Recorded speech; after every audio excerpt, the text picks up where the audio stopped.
We all know we are in pre-season, and the next season 2025-2026 football season is about to kick off, and our media wants to bring some goodies your way. Now we will be doing a lot of lives, a lot of watch alongs. During the FIFA World Cup, during the FIFA Club World Cup, we did a lot of watch alongs where some of you joined, and we had an amazing time. So this season we want to have more of that, and we want you to join in the live, join the conversations once we are streaming, and drop your comments. Let's get interactive. We want to grow a community on here. So what we want to do is, as you can see, we have some amazing shirts. These are quality shirts, by the way. This is Real Madrid, Manchester United, and Chelsea. Now let's not forget, Chelsea has the World Championship badge in there, and we'll be giving all of these out based on your engagement with us. Now, if you're able to join our live on our watch alongs and you're able to predict correctly some of the score lines of the games I'll be bringing your way, guess what? You stand a chance to win some of these amazing shirts, and also some cash prizes and airtimes here and there. Now, this is not a one-time thing. Throughout this whole season, our media wants to also support you as you support us. So this is a call for you to engage with us, share our content, like, and one thing you can also do is to invite your family, your friends to like, follow, and share our content. So we'll be looking out for you. We'll be looking out for your content. We'll be looking out for your comments, all the fun and all the joy. We'll be looking out to hear from you once we come on live, and not just our lives, by the way. Once we drop content, we want to see more shares, more interactiveness, and then we'll also like to reward you for your effort. So this is in our media is saying that support us and then win yourself amazing prizes. Thank you for your support so far, and we're looking forward to seeing more from you throughout this whole season. As always, I'm your host Mercy, and catch you some other time for some more excited offers.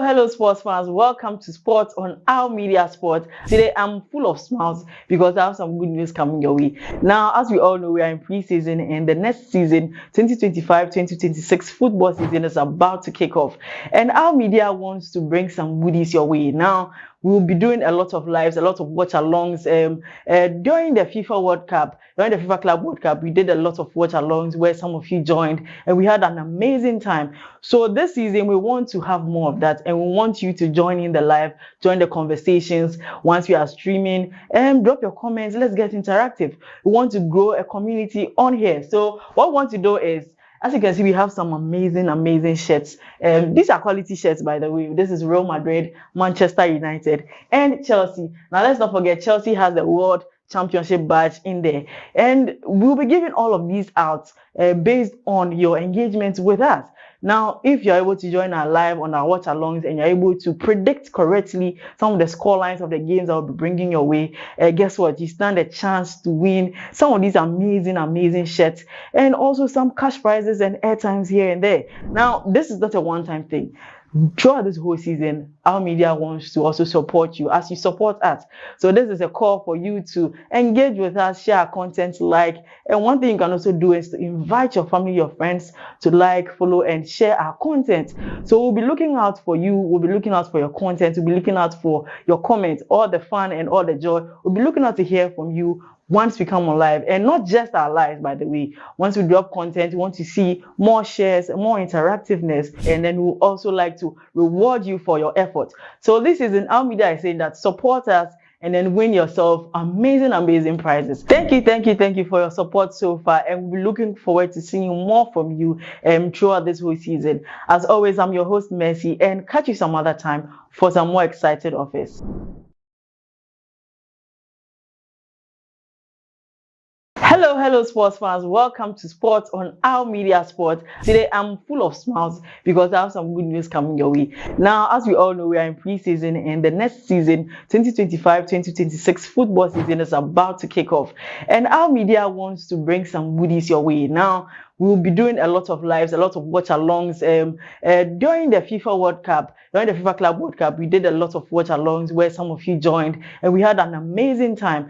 So this season we want to have more of that, and we want you to join in the live, join the conversations once we are streaming, and drop your comments. Let's get interactive. We want to grow a community on here. So what we want to do is, as you can see, we have some amazing shirts. These are quality shirts, by the way. This is Real Madrid, Manchester United, and Chelsea. Now let's not forget, Chelsea has the World championship badge in there. And we'll be giving all of these out based on your engagement with us. Now, if you're able to join our live on our watch alongs and you're able to predict correctly some of the score lines of the games I will be bringing your way, guess what? You stand a chance to win some of these amazing shirts and also some cash prizes and airtimes here and there. Now, this is not a one-time thing. Throughout this whole season, our media wants to also support you as you support us. So this is a call for you to engage with us, share our content, like, and one thing you can also do is to invite your family, your friends to like, follow, and share our content. So we'll be looking out for you. We'll be looking out for your content. We'll be looking out for your comments, all the fun and all the joy. We'll be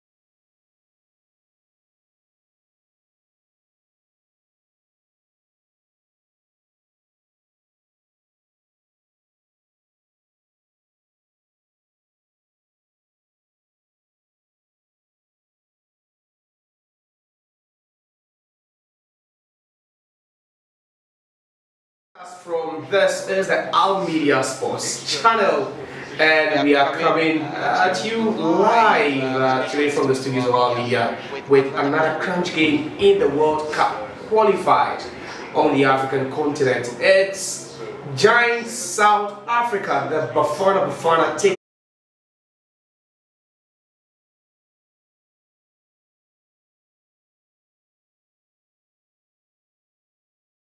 for them, because anything other than a win would mean that their chances of qualifying to the 2026 World Cup, USA, Canada, and Mexico could just be washed away. My name is Josiah, and like we always do it, this is an interactive session, and that's why the fact that we are bringing to you some refreshing commentary and also incisive analysis. But then let's hear from you wherever you are, especially if you're a Nigerian. Omo Naija, make we hear from you today now.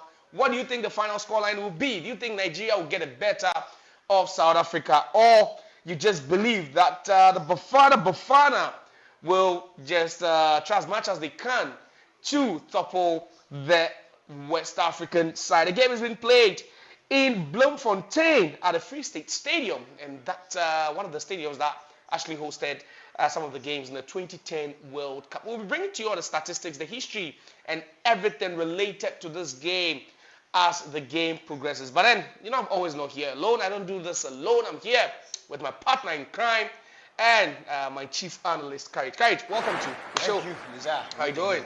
Yes. All right, so like I said, we are live on YouTube, Our Media Sports. We're also live on Facebook, and let's hear from you. Let's hear what you have to say, especially, see, today I'm a Nigerian. Honestly, I'll be biased a bit. I just feel Nigeria should win this. So, see, my Nigerian brothers and sisters, Pite Dochi, Kanayo, you see, let's hear from you. Unfortunately for Nigeria, there's no Victor Osimhen. So Victor Osimhen picked up an injury in their last game. They had a 1-0 win in their last game, but unfortunately after that, he just wasn't able. He was withdrawn from the game, and he had to fly back to Turkey to his club Galatasaray, for further checks. But how big of a blow would that be to the Nigerians? They are playing without Victor Osimhen today. It will be a very, very big blow because Victor Osimhen needs no introduction. He's the best African striker right now, and then him even being with the team hasn't been that good. And then imagine him without the Nigerian national team. And they're also losing maybe the second or probably the third best striker in Nigeria, the person of Boniface as well. So there's no Osimhen, there's no Boniface. This is a very, very huge blow.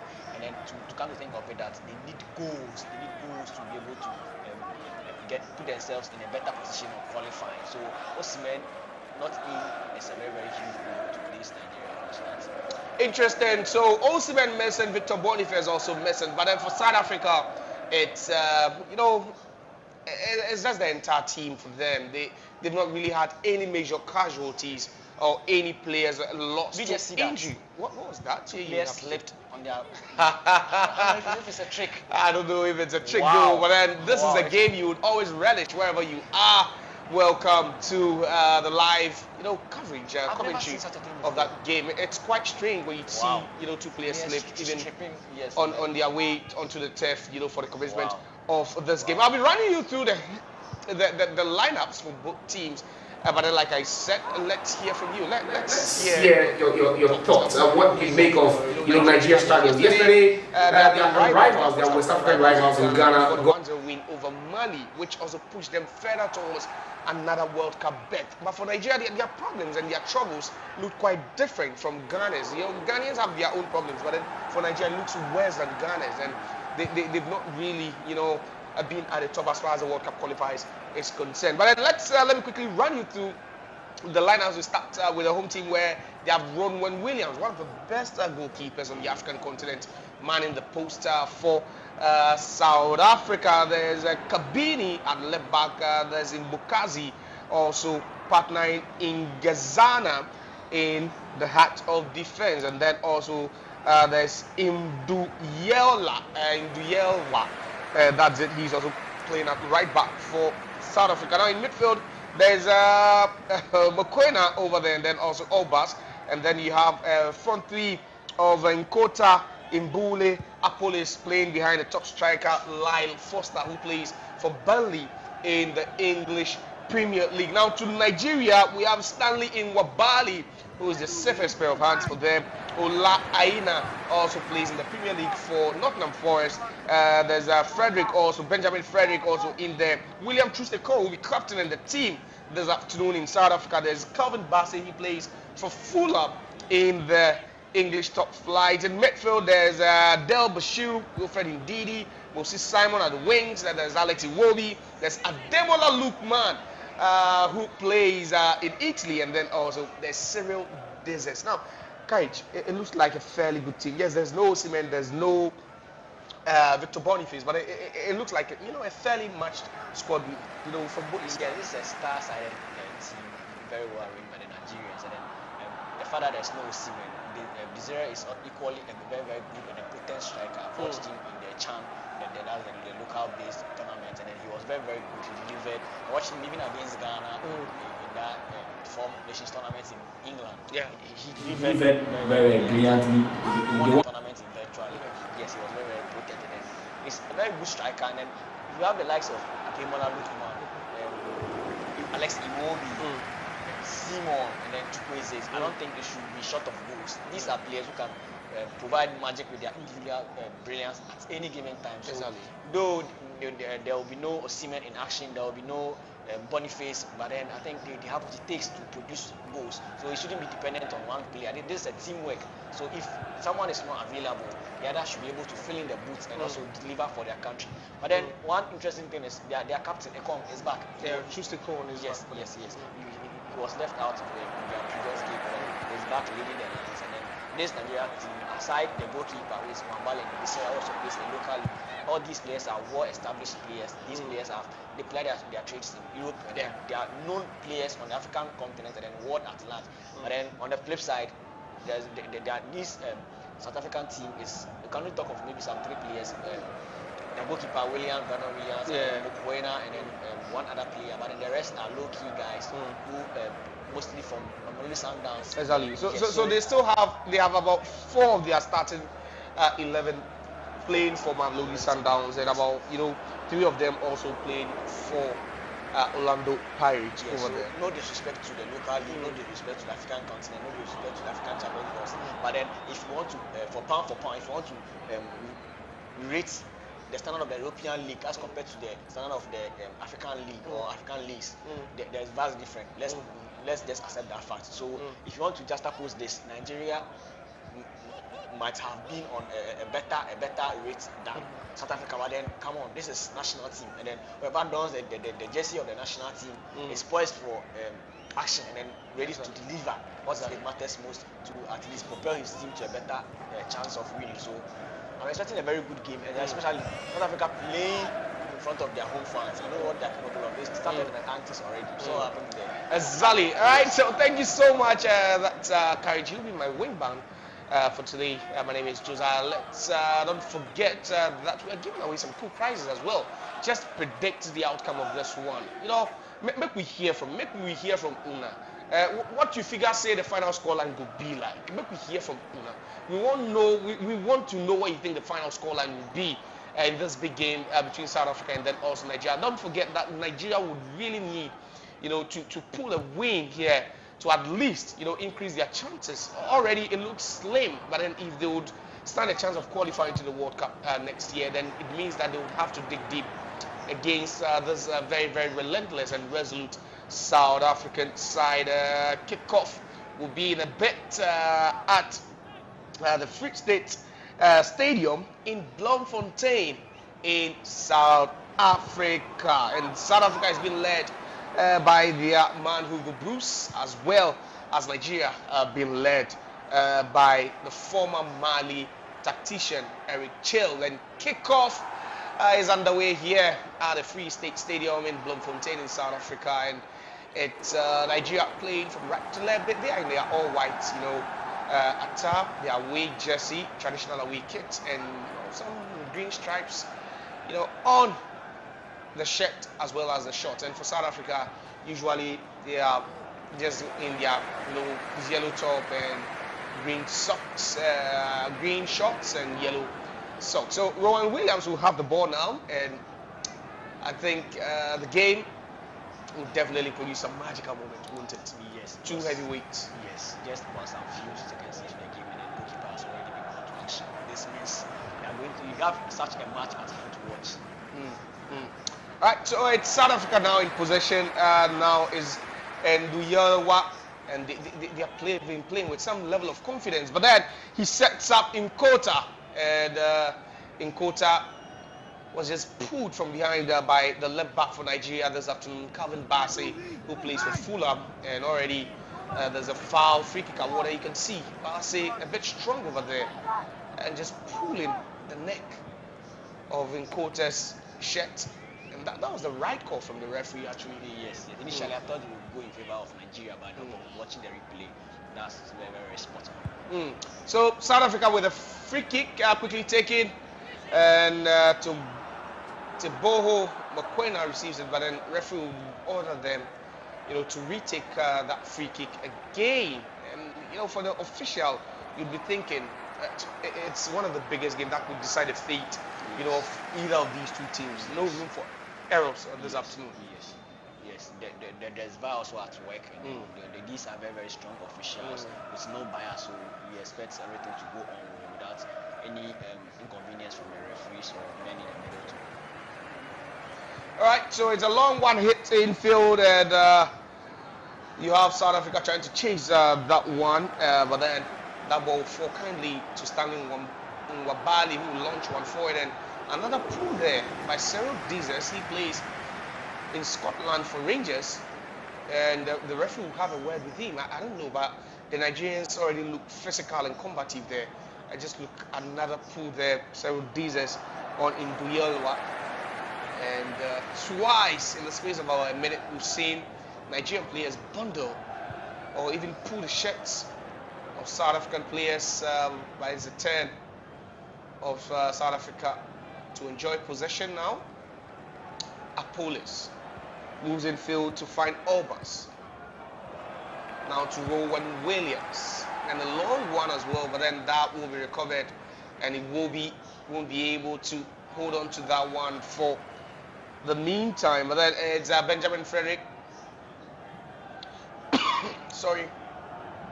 And Nigeria will still possess. But Makai, what's been missing from Nigeria? Like you can hardly understand why a giant like Nigeria, the World Cup used to be their birthright. Then all of a sudden, even qualifying to the World Cup becomes a problem. Yes, I think they are very decent squad. They are very, very top tier squad if we are talking about African standard. But aside maybe a team like Cote d'Ivoire and Senegal, I don't think there's any other, not even the Morocco or Egyptian team can body Nigeria in terms of player quality wise. But then what I'm missing is the chemistry. Right, so it's South Africa on the ascendancy. I'll get back to you. They're crossing to the box and the header, but then it's just over the bar. In Nkota there with a chance, a big chance to put South Africa ahead after he was fed right on his head by Apollos. That was a good move, a quick breakaway from South Africa, Yes, and the first real scare for Nigeria. Apollos did very well by taking on Olaina on the far right, but then his final delivery was way above the striker to be able to hold it and really get it to the target. So that was a very good run, but then final delivery was a bit of an issue. Right, so the final delivery suspect over there, but then Nigeria still struggling to string a ball. 4-5 passes together since this game started. Just 5 minutes played. There's still goalless between Nigeria or South Africa, the home side, and then also Nigeria over there. South Africa with the ball now. A long one hit to Lau Foster. Lau Foster would try and find him Bullet, but then that ball is adjudged to have come off Wilfred Ndidi, who is also playing today. Quite, a rock solid defender in midfield. That was a high boot over there, quite dangerous, and you can see Mbule trying to protest that one to the referee. But then, will a draw be okay for South Africa? Do you think who needs yes, more for today? South Africa, all they need in this game is to avoid defeat. By then, they'll be good. But then for Nigeria, the least they could get should be a draw. But then I still think if they want to prove a statement or push that they still deserve a chance in the upcoming World Cup, then they need to win this game at all costs. Because if you're not able to sail through in a group of these teams, then what are you going to do at the World Cup? So they need to at least beef up and then prove a point. Because the World Cup is not something minimal. It's something that you need to work hard to be there. Yes. Exactly. If they want to qualify, they need to beat South Africa here. Alex Iwobi will feed Ola Aina, but then Ola Aina would also be tackled down by Kabini, who's playing at the left back position for South Africa, and he receives years of appreciation from the South African faithfuls. But then that was a heavy tackle from Kabini on Ola Aina, and Ola Aina seems to feel the impact of that collision over there. That was a bit hard on him. Ola Aina would hold his calf there. I think that was where the contact was made. But then currently, that's how it looks like. If you're Nigerian, you might not be happy. But then the good news is that currently Nigeria are second in Group C, and Ola Aina returns to the turf. And this could be even more trouble for Nigeria, because Ola Aina seems to be in some sort of pain, and Chile just looks on in disbelief. You've lost Victor Osimhen. You've lost Boniface, and now one of the best fullbacks, in the Premier League, and you're about to be forced into an early substitution. Courage. These are circumstances or situations coaches don't want to be in, because forced changes are not something that you plan for.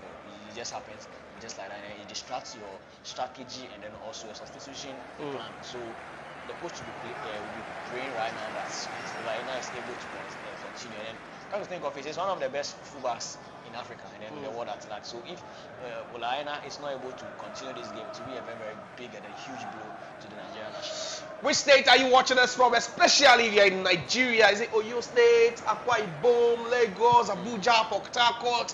Let us hear from you. I want to hear from the guys from Port Harcourt. Exactly, Port Harcourt.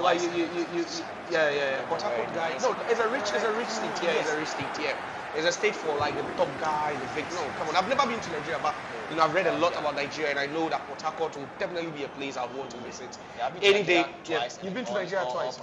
Wow. Charlie, a big deal. I like their estates, like how they are building. No, it's Charlie. It's an advanced place, and confirmation of that substitution just 8 minutes into the game, and Eric Chell is forced to make a substitution because Ola Aina has picked up a calf injury, and it doesn't look good, especially even for his new coach at Nottingham Forest, because this afternoon, Nottingham Forest announced the appointment of former Tottenham Hotspurs and Celtic manager Ange Postecoglou after the club parted ways with Nuno Espirito Santo. Can you imagine? So meaning he's going to fight for a position. He needs to go and fight. And the first news even the coach receives is that your right back has picked up an injury on international duty. Wilfred Ndidi will fail to control that. It's now South Africa in possession now. A bit boisterous from Wilfred Ndidi, to send Mokona onto the turf. And Mokona, what a player he is. So decent, very, very disciplined, very, very consistent as well. I think that's the word to use over there. Consistent. To Boho Mokona. He plays for Mamelodi Sundowns. But then that's the confirmation of that substitution. Olai Aina taken out. And then Bright Osai Samuel, who plays in Turkey for Fenerbahce, has been thrown in. And Ola Aina, it doesn't look good for him. I just don't know how worse it could be for Nigeria if you are forced to start again without Victor Osimhen, Boniface, Ola Aina.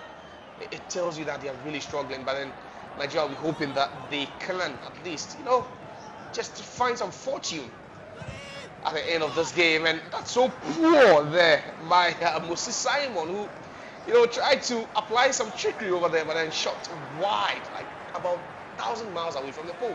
Simon is one of the players I personally like so much. He's very tricky, very, very pacey, and a very, very good dribbler. So I like naturally gifted players. Simon is one of them, but then productivity, his end product. Is that how you play? So do you play like him?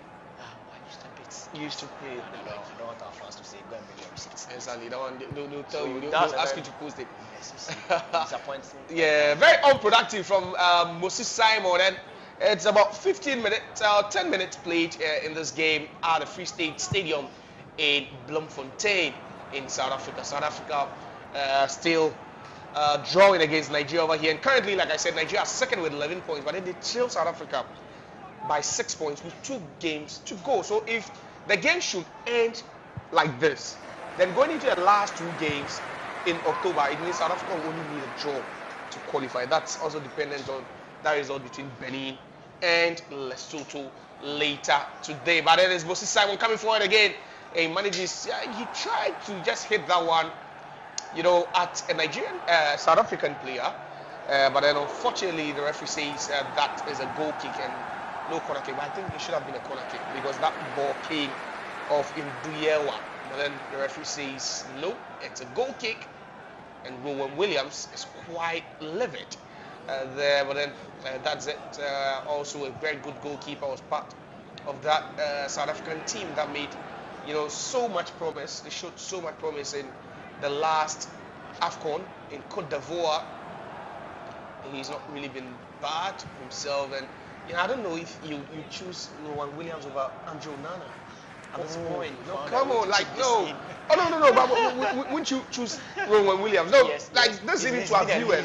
Come on, no. That's what a goalkeeper does. He's inconsistent. Perhaps maybe Onana is playing for a top team, and there's another Nigeria player on the turf, but he looks fine for now. It's Cyril Dizes after he was tackled to the turf, but the referee believes that was a fair, legitimate tackle over there. Nigeria still in possession now. It's Nigeria, but then unfortunately they're struggling. I don't know how they warmed up, but it looks like they are still not finding the rhythm of the pitch. Yes. It looks like they're still struggling, to just have that combination of passes, 5-6 combinations together. I don't give excuses or make excuses because this is the same pitch South Africans are playing on. Even though it's their home team. Yes. But then I believe Nigeria, they are just not confident enough to string passes together. They are being overly conscious, and then maybe some sort of fear in them. So if they're able to relax, keep composure, and then play, they'll be able to do something. But at the moment, it doesn't look very, very nice for them. Lau Foster with that hold-up play switches. So trying to find Nkota at the right-hand side of the South Africa attack, but unfortunately Nkota was just, trying to apply a skill there, just to maneuver his way to just, block that one with a skill there, but unfortunately that just wouldn't do it. But for a side like Nigeria, that understands that they really need to win this game. You think they're applying the right pressure? They're applying the right mentality in this game? No. Their midfield has been non-existent. They are just passivized in this particular game. Because if you look at a player like Alex Iwobi, who's supposed to be the orchestrator in this game, he's playing as a number 10, but he's nowhere to be found. He's contributed absolutely nothing. The striker is not being fed, so he's not being active. Nigeria has had 0 shots on target, approaching the 15th minute. A team that needs to go, a team that needs a win at all costs. And if you're not probing, meaning there's nothing confidential in this match so far for Nigeria.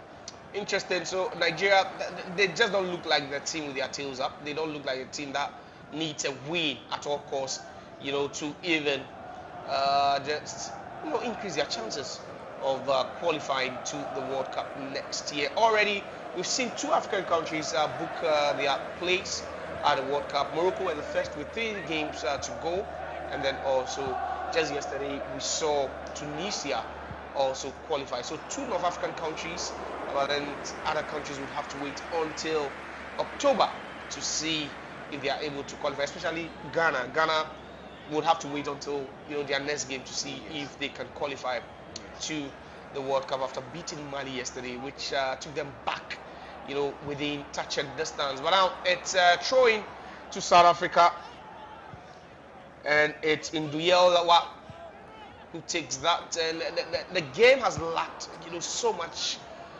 action. It's lacked some energy, and I don't know, it looks so insipid. You don't really find that the flavor of the game. It looks so dry, doesn't it? Yes, because none of these goalkeepers have been trying because proper action so far. Nigerians are playing very, very cautious, and South Africa's playing at ease. So there's no cause for involvement of their laterals in this game particularly. So we're looking forward to a very, very intense game, and then not in that.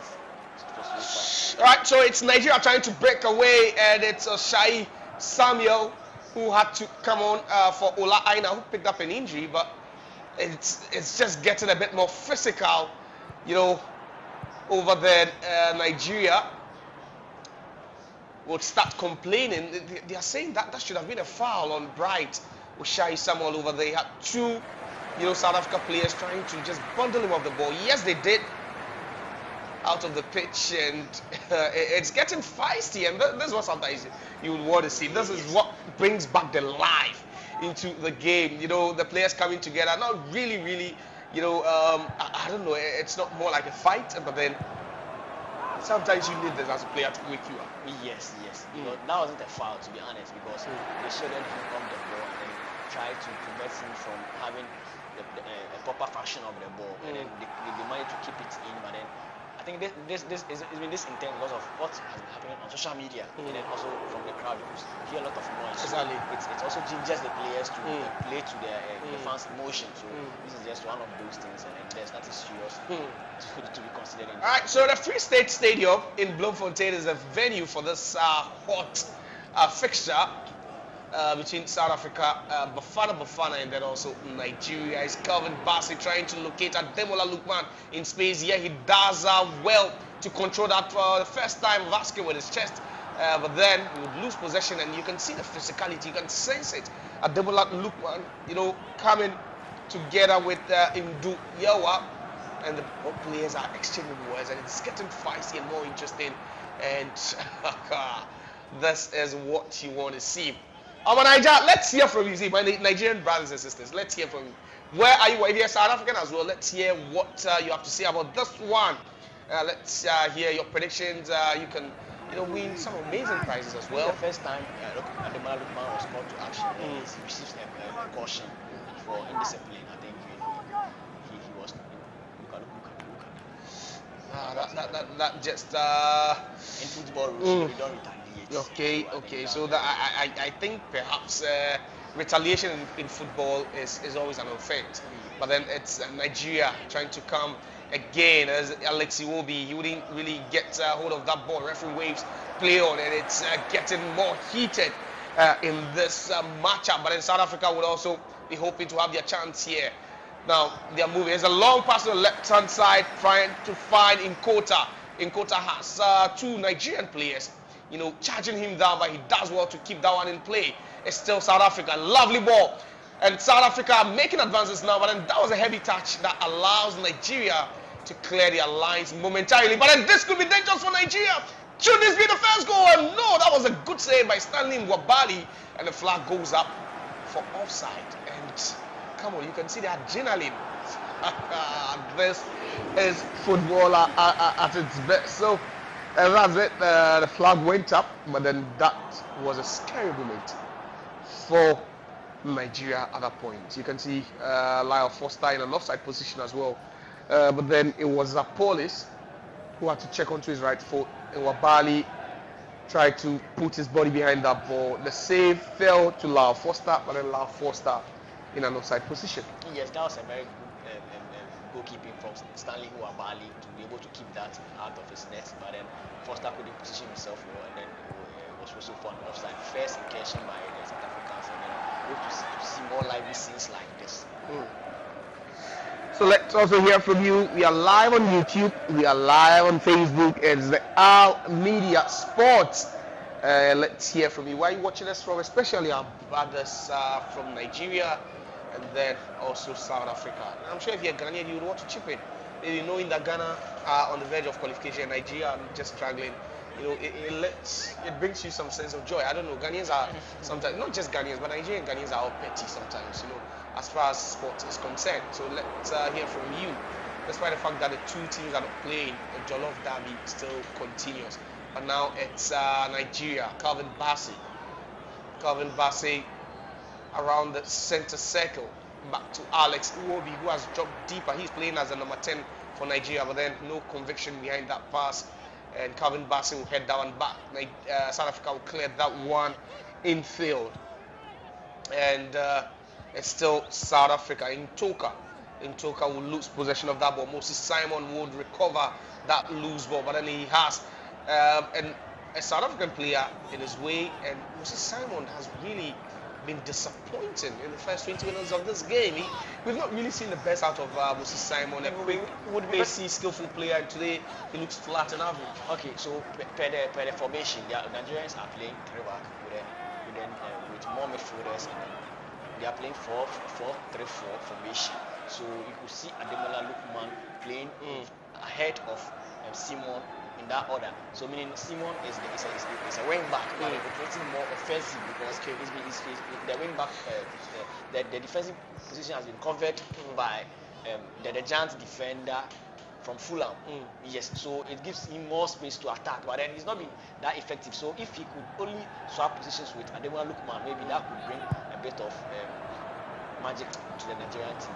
So it's Lyle Foster who has been played through by Police, and he has a Nigerian defender in front of him. South Africa trying to find themselves in the box of Nigeria, across into the box, but then no one to tap. An error over there. Nigeria will finally clear their lines by Calvin Bassey, and whenever South Africa move forward, you can just sniff danger looming for the West African side. South Africa still in possession of the ball, and predicting a correct scoreline to win a gift. And don't forget, you know, with our media, we are not just giving you good content, but then we are also giving you so much more with gifts as well. Just subscribe and use the hashtag Our Media Sports on our YouTube to be selected. So this is just simple. So you just use Our Media Sports as the hashtag, and then you predict the scoreline, and then you win an amazing gift for yourself. And that's it. Share our page as well. Yeah, don't forget to. You know, that's how you build a family. Don't forget to share, you know, the content as well. Share, like, tap, share, you know, wherever you find. We are on X, we are on TikTok, we are on YouTube, we are on Facebook, Instagram. Yeah, our media serves you everywhere at your convenience. So let's get back to this one. It's South Africa now in possession. Now they've really had better chances since this game started. South Africa, they've had 2 shots, and Nigeria yet to have a shot. And there we go again. South Africa in possession. Another ball threaded through for Apolis. Apolis wouldn't get at the end of that because he's been policed by Samuel Oshai. And there you have it. He's been okay. He's been good. Someone has had a very, very tough day since coming on. You would have wished he was still in the dugout for Nigerian to be playing, but then come on. He's been the most busiest player on the pitch for the Nigerian side. He just can't lose a breath, because if he blinks an eye, his position will be in danger. So I think he should keep up with the pace and then hope that South Africa will switch sides from the left side to the right side for him to be able to relax. But at this moment, he's very, very much under pressure. Exactly, and you can see Samuel Oshai Bright playing as a right back, or as a right wing back today, and he's coming face to face against Oswin Apolis, who plays for Orlando Pirates, such a pacey winger as well, and that's one of the attributes of the South Africans. We are quite fast, you know, very, very swift on and off the ball, and the moment you keep an eye, you go napping and you're punished. And South Africa will win themselves a throw-in, and Nigeria still failing to be very, very impressive so far in this game. They've lost a couple of 50-50 balls, but then it's South Africa on the charge again. The ball into the box, and that is the goal for the Bafana Bafana of South Africa. Just when you were thinking that they've been poor, just when you were thinking that South Africa has always been a better side in the last 25 minutes or so, it's the Bafana Bafana that takes the lead over here. And unfortunately, Nigeria were put under pressure, and it was an own goal from the captain, William Troost-Ekong. South Africa won, Nigeria nil. This is one of the most embarrassing moments as a footballer. This is one of the things you never want to go through as a footballer. But then, come on. You don't blame me. This is too bad to concede such a goal, especially coming up from the captain. But we've spoken about how fast the South Africans are when they are on the break. In the last 5 minutes, they've created some decent chances. They've just not been clinical. Yes. So you could see it, you could feel it was coming, wasn't it? Yes. In an attempt to clear the ball off the line, he ended up putting the ball at the back of his own net. And then if the captain is in this situation, who lifts up the morale of the team? So this is a very, very, very That's $1 million question you need to ask. It's a worrying situation. And the South African players will celebrate, and you can only imagine how worse it could get for Nigeria. You know, it's been a woeful World Cup qualifying campaign, but then, you know, to lose home and away against South Africa would be something they might never want to encounter, and that is where it's headed to. And you know, the last time they actually met, okay, it was a 1-1 draw in the first leg away in Nigeria, but then now as we speak, Nigeria are losing by a lone goal to South Africa. It's only 26 minutes played, goal scored by Nigerian. So Nigeria making it even, you know, worse for themselves, especially when you're conceding. But then to know that you scored an own goal makes it very, very difficult. And William Troost-Ekong, he's been one of the best defenders Nigeria has produced in this generation. And you can imagine how the rest of the game will feel like for this defender. But then it's Moses Simon now. Moses Simon has his marker trying to, you know, keep an eye on him, but he's yet to go past Induyewa. It's been difficult for him to go past Zuko Induyewa, hasn't it? Yes, Zuko has been very, very solid at the back, trying so hard to block both Ademola Lookman and Moses Simon at the same time, and also keeping an eye on Alex Iwobi. So he's been very, very solid at the back while the others do the offensive duty. Alright, so Nigeria now with a couple of touches in the South African box, but then nothing productive. South Africa will try clearing their lines. Yes, they do. Makona will get the ball, pass it back, and South Africa are just sniffing danger here again. Oh, lovely skill there by Apolis. He set up. Oh, and the communication, both players not on the same wavelength over there, but then that was just brilliant. And Calvin Bassey will charge even down the fourth. The linesman there. You can see they've just not been okay with, but then that was a lovely skill there by Mbule, the 17-shirted man, and you can see indeed he's struggling to even, you know, just bully him. Yes, and then also Bassey thought maybe the referee whistled for a play on, but then later on when he lost the ball and he recalled the decision, so that wasn't fair enough to them. I understand, because looking at the tempers and then the intensity of the game, Nigeria need more of these advantages to be able to carry on. So fair enough, I understand their frustration, but then it's not something that it's not an excuse at all. Exactly. The Spigers' frustration are beginning to grow, and it's becoming palpable now.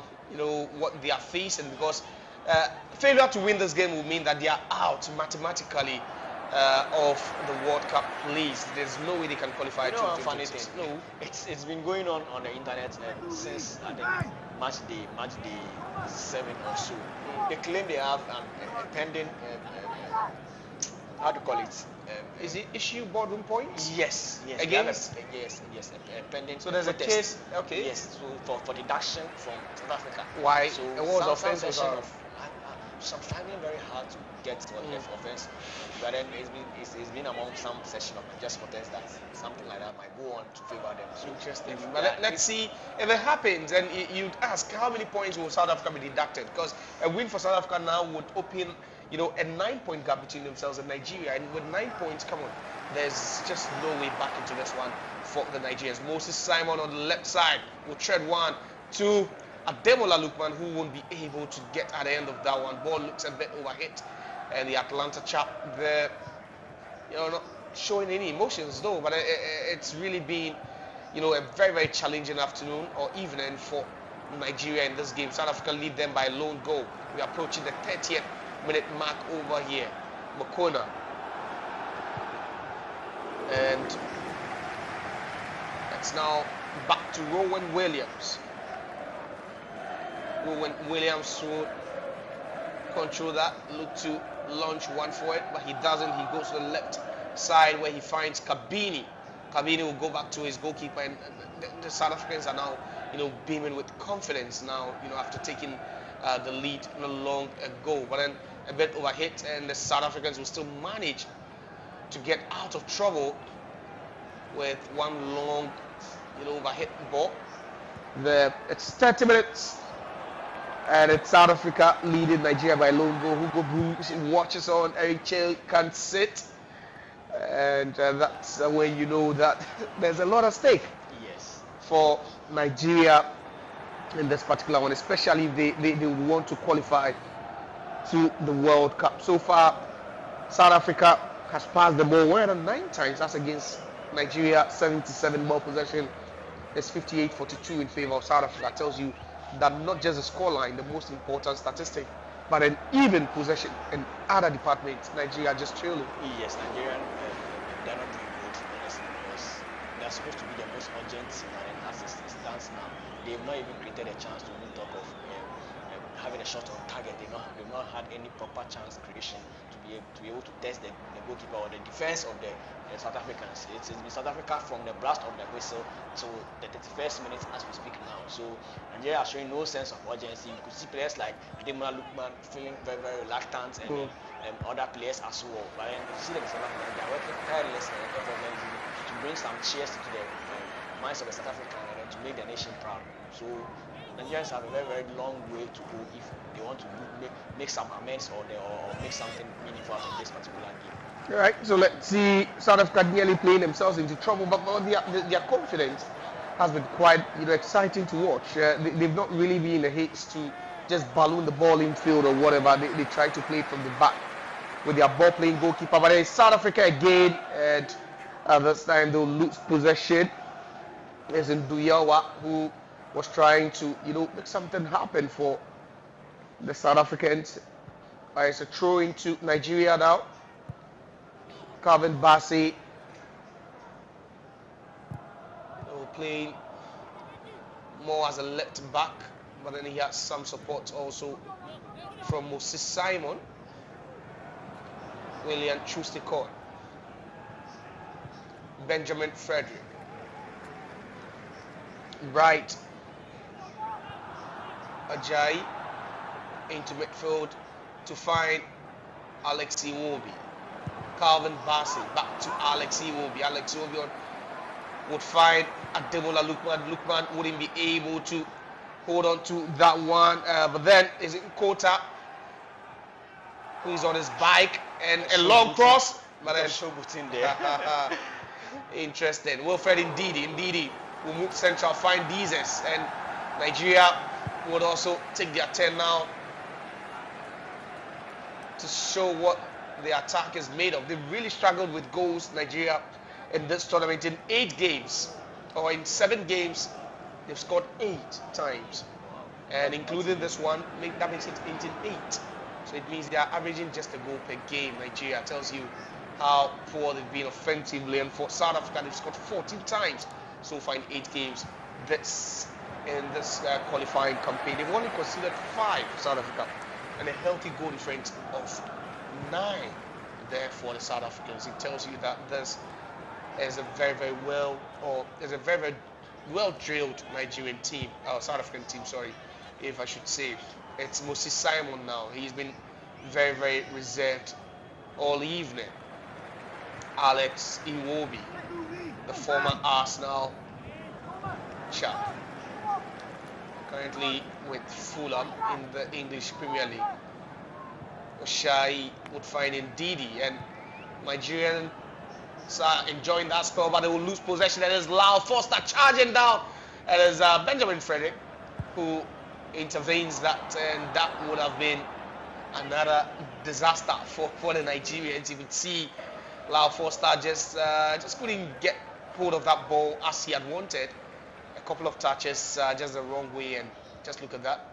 But then Nigeria will lose possession again. And if you're Nigeria, it doesn't look good with what they are doing, and it just doesn't look good. Cyril Divers trying to play with the mind and intelligence of the referee, but the referee says play on. See, there's nothing wrong with you. And it's South Africa again. And you talk about Nigeria and what they've gone through, throughout these qualifiers. Eric Chill is the third coach to take over this team throughout their qualifying campaign. Yes. So you can imagine what they really had to go through, the kind of transitions they had to go throughout these qualifiers. Yes, and there's been no improvement so far. So I don't think their federation has done them any good by appointing these managers, because if you know you are in a situation that you need to salvage for something, you go in for the best on the market. And then if you are going in for an okay coach or average coach or just any kind of coach, meaning you are not ready to solve the solution. You think Eric Chell is an okay coach? Yes, he's not a renowned coach in the African terrain or World Cup. Now you saw what he did with Mali. Did he qualify Mali for the World Cup? The Mali national team. So if you want to success, or you want to bail yourself out of a difficult situation, you need problem-solving personnel to do that. And then these people are on the market. And then if you go in for someone who's just okay, these are the kind of, we have just postponed whatever trouble we're doing. Yes. All right, so Karen believes the appointment of Eric Chell as the Super Eagles head coach is just a postponement of whatever doomed they are destined to go through. But it is Mbule still in possession a bit deeper this time. Who would find Kabidi, who's racing on the left hand side, and that ball wouldn't go through. It ricochets off a Nigerian player over there. Iwobi would also find Ndidi now. South Africa now will backpedal, try to close the available spaces as Nigeria look to attack. And Nigeria, they are struggling to even string the passes together, honestly. This is not the best Nigerian side we've seen recently. They're struggling. You can see that even the accuracy of their passes is quite questionable here. But then they move forward. Benjamin Frederick to Samuel Ajayi. Ajayi would fake a shot there and just lose that ball so easily. You wonder how they managed to lose it so easily. But then now it's South Africa, they wouldn't care. And this time it's in Kota, and Calvin Bassey, such a huge lanky player, bullying in Kota, and the referee is having none of that. Yes, a week ago it was William Estevao. Yeah, it was Estevao. Very in stature, and then look at what this South African is doing with him. So this tells you that football doesn't respect stature at all. It doesn't matter how tall or bulky you are. It's just the small boy in front of you. Interesting. Let's hear from you. I'm on Naija. What are you saying? What you say waiting. You say waiting. Una, they hear from Una. What are you saying? You think you're winning?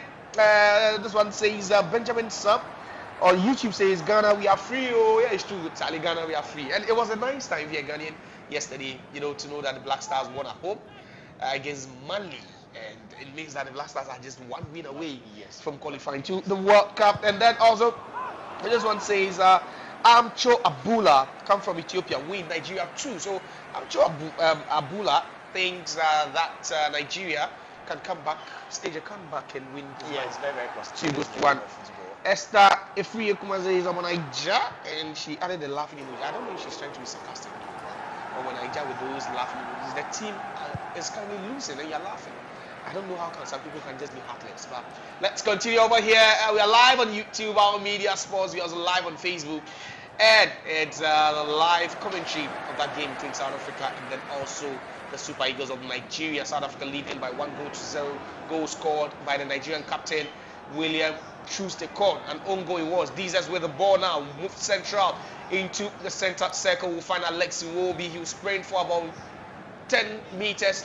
Find Moses Simon, who is trying to bend that one into the box with his left foot. And Rowan Williams nearly making a mess of that one. That wasn't even a half chance, a quarter chance, but then he nearly flapped it. But then he just recovers that. At least it's just direct. At least, yeah, it stayed within, and it's a bit more direct this time for Nigeria. But what are they not doing right? We've not seen them, put their wingers on. We've not really seen the best out of some.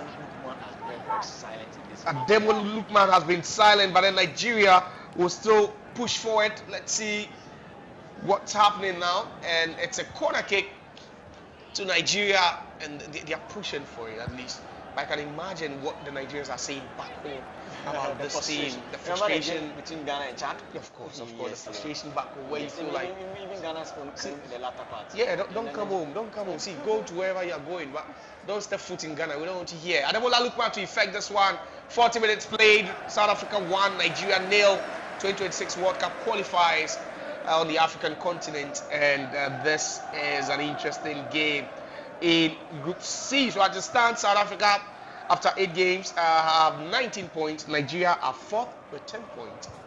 And if it should stay like this, that means no World Cup for Nigeria. The African Giants, the West African Giants. Nigeria Jollof they be, but this time with South Africa Jollof. That's still the tricky. Right, so Nigeria again, not really. See, you can feel there's been a drop in quality. There's not, the Nigeria we used to know. The likes of Okocha, you have Nwankwo Kanu, Mikel Obi, you have Peter Odemwingie. There's been an era of Nigerian players where you feel like this is quality. And I don't know if you're Nigerian now, but then this is just not what you would be hoping to be watching. And Nimanche says, essay to win. Nimanche, let's see if it comes to pass. You could win yourself a prize, but we just need the right prediction. You get it? Not, I don't know, but it should be. It should be. Let's see the precise prediction, the precise one, actually. But Nigeria win themselves a corner kick. Yes, it's 4 minutes to the end of the first half, and it looks like they are trying to give everything now before recess. Rowan Williams will command and direct traffic. But then it's Ademola Lookman to effect that one. He takes one long one, but then headed out by the South African defense. Back to Iwobi, back to Ademola Lookman, and they will end themselves another corner kick. And it looks like they are pushing, they are giving everything. Yes, for the past 2 minutes, Nigeria has been on top with Ademola Lookman pushing very, very well. That's what we expected from him from the start of the whistle, because he's a very, very influential player, and then one of the players Nigerians at home count on, but then he's been off this game. So I'm quite happy he's picking up the pieces and then doing well, but then there's still not been any match about them, so I'm still waiting for their proper threat. And this could be dangerous for Nigeria now, but then Stanley Nwabali playing as a sweeper because they were nearly caught off guard with that run of Nkota. And just look at that. Nkota found himself, some space over there. He had Benjamin Frederick also chasing him down, but then Nwabali taking no chances at all, and he clears. You know the age of Benjamin Frederick? No. He's just 19. Interesting. 19 years of age. Yes. Wow. He has a long way, a long future, and he could end up being a Nigerian great if he should, keep it this way, because he's really showing so much maturity even at age 19, and especially partnering someone like William Troost-Ekong in the heart of defense. Troost-Ekong, Benjamin Frederick, whom I'm hearing is 19 years of age. That's interesting. But then it's Nigeria playing themselves out of trouble. So that's Benjamin Fredericks. He also plays for Denda in the Belgian top flight. He's capped just once for Nigeria, but there's Nigeria now going, and that was an important block there by South Africa. Now ball back to Nigeria. It is Ademola Lookman who finds Moses Simon. You have Ashai Samuel making the run over there. The cross will come in. Who is heading that one? The header, and that is the equalizer for the Super Eagles of Nigeria. And guess who?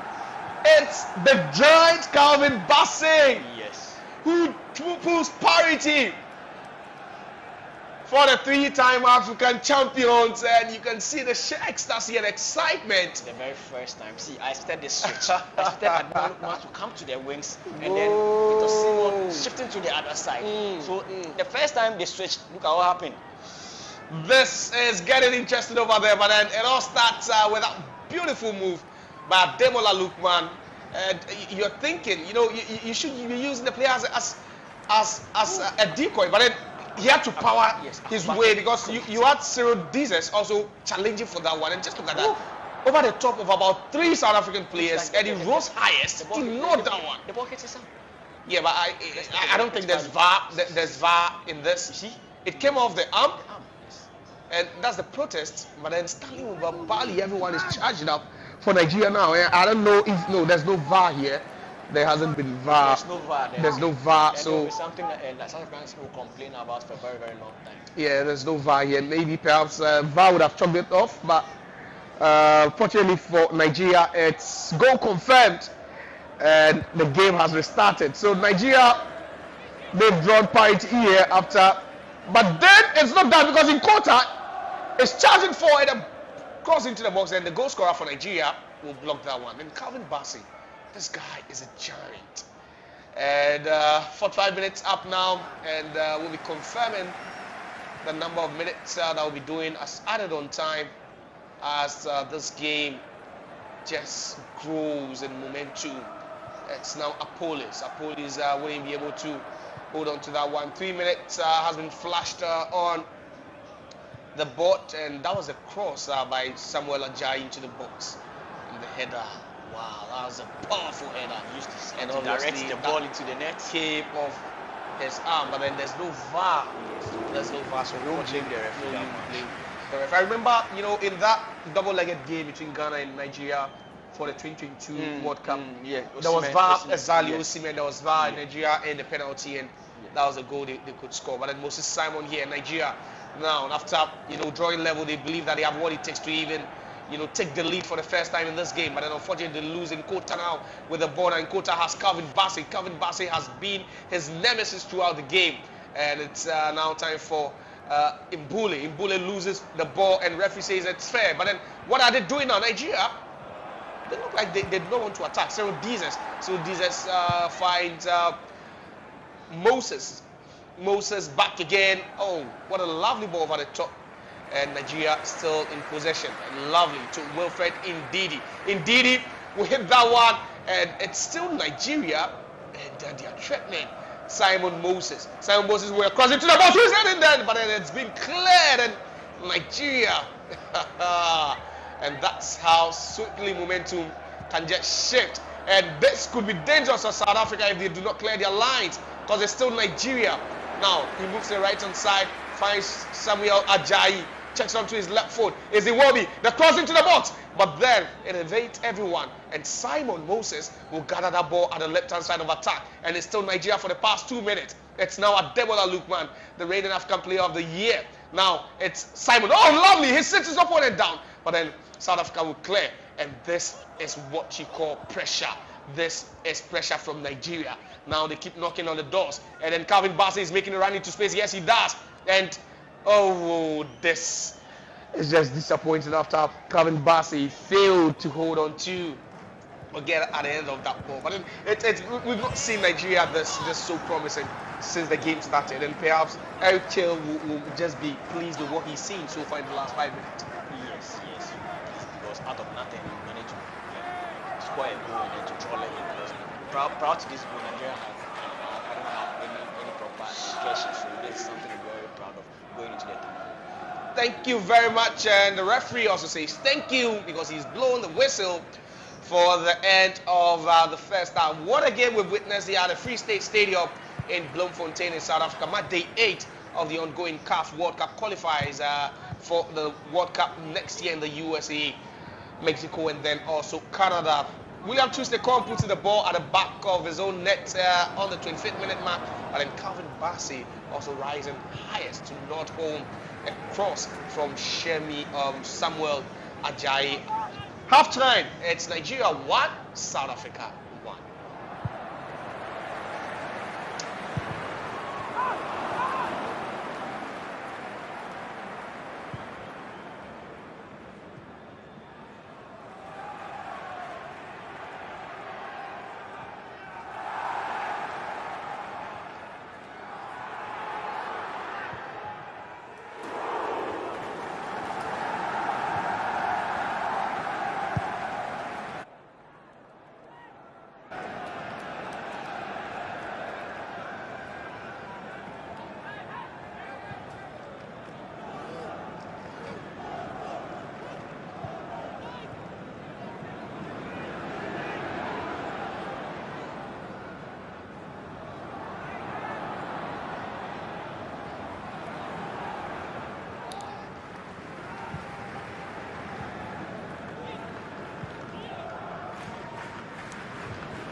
welcome back for the second half of the live game between the Bafana Bafana of South Africa and then also the Super Eagles of Nigeria. Match day 8 of the ongoing Africa World Cup Qualifiers, and we have these two teams, rolling it out here at the Free State Stadium in Bloemfontein in South Africa. The first half ended 1-1. Second half just underway. 48 minutes played now, and it's not looked like the second half hasn't started like the first half ended, but then there's still more in this game to come, especially looking at how the first half ended with Nigeria putting a lot of pressure on South Africa, but then as the South Africans now in possession, Nigeria has been forced into 2 changes so far.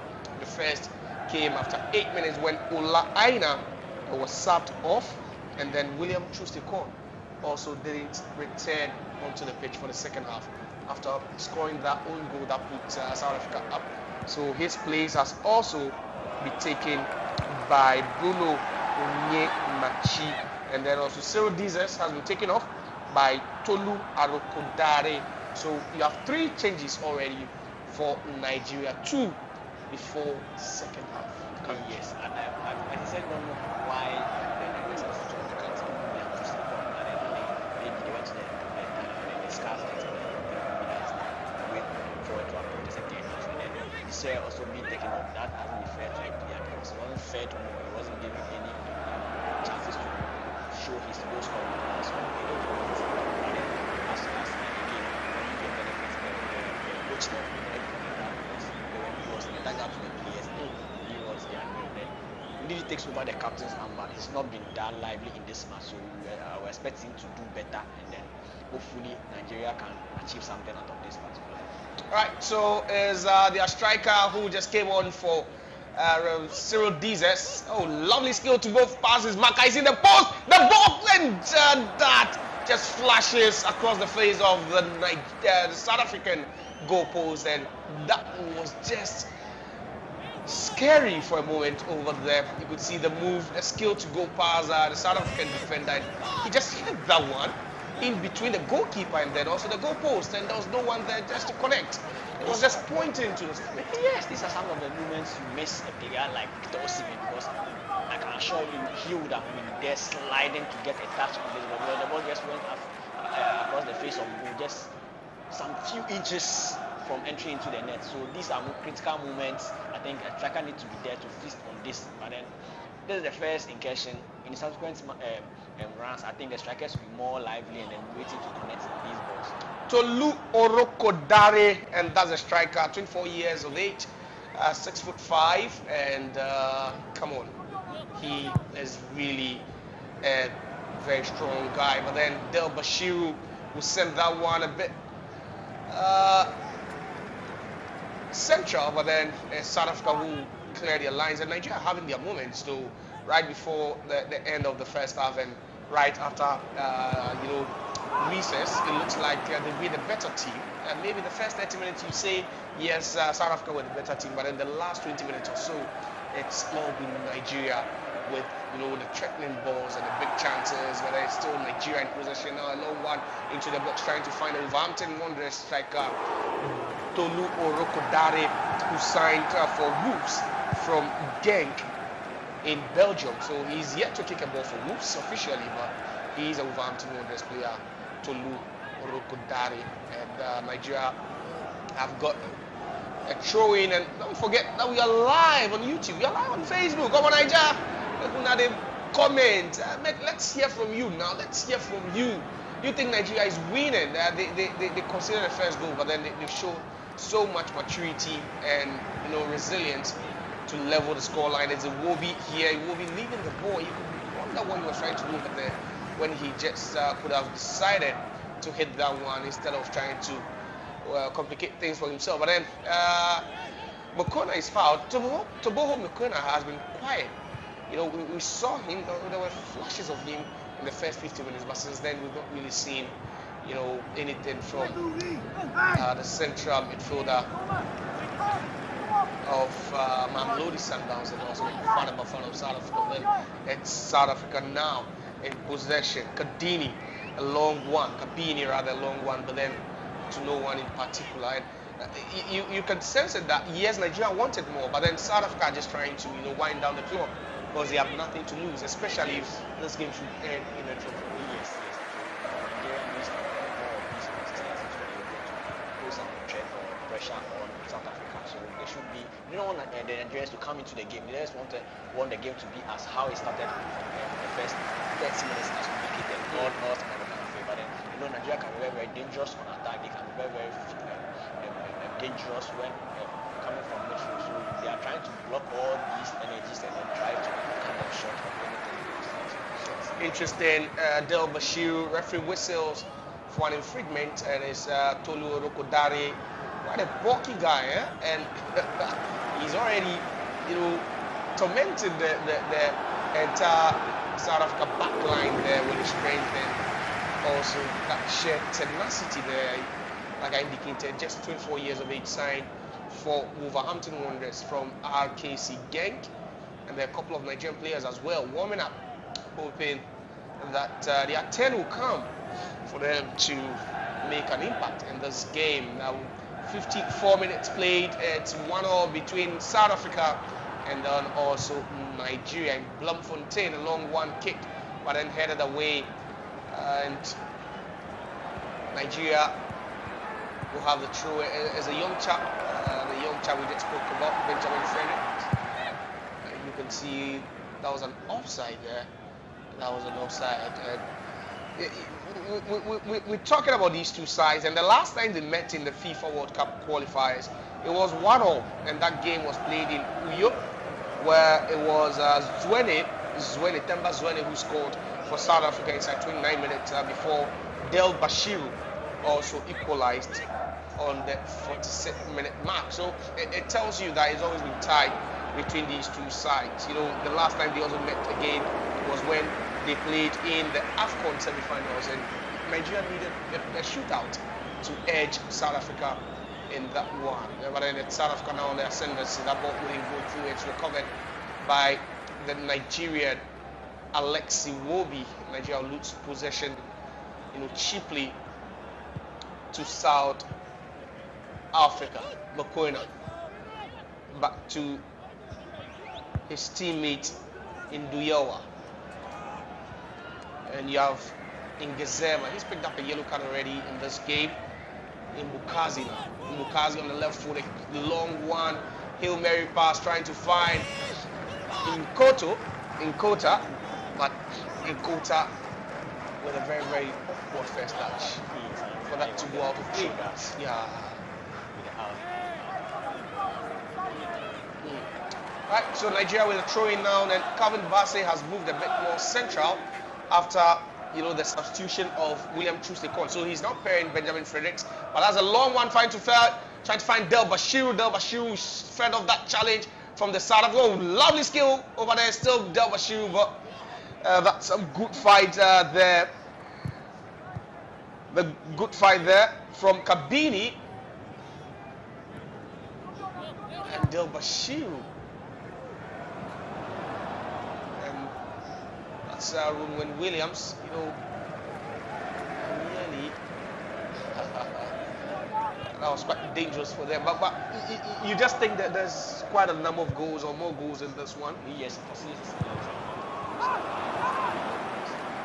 need goals, especially on the part of Nigeria. They need to produce goals to be able to keep themselves up front there in this particular match. So we need goals. We will see goals as well. All right, so ball back to Shai Bright. We'll move it a bit infield, across into the box, but then over the top of every single player over there, and cleared away by Kabini. That ball will be chased down by Samuel Shai Bright and loses possession. Throw into South Africa. Ball to throw. Kabini, Mokoena. Back to Mbukazi. Rowan Williams. And South Africa are not in the hits. They are not in a rush to even, play or even try to make an incursion, because they know that the current scoreline really favors them. whichever we choose to look at it. It's just a favorable scoreline, especially with 2 more games to go. And it's probably the rest of the tournaments are quite easier, a bit easier than this one for the national Nigeria. So they are not going to pick maximum points here. They are sure the amount of points that we have, but this is not enough for them to gain qualification. So South Africa have 2 more games left after that one. They take a trip to Zimbabwe, and then from Zimbabwe will be a home game against Rwanda. So those are the 2 games. These are winnable games.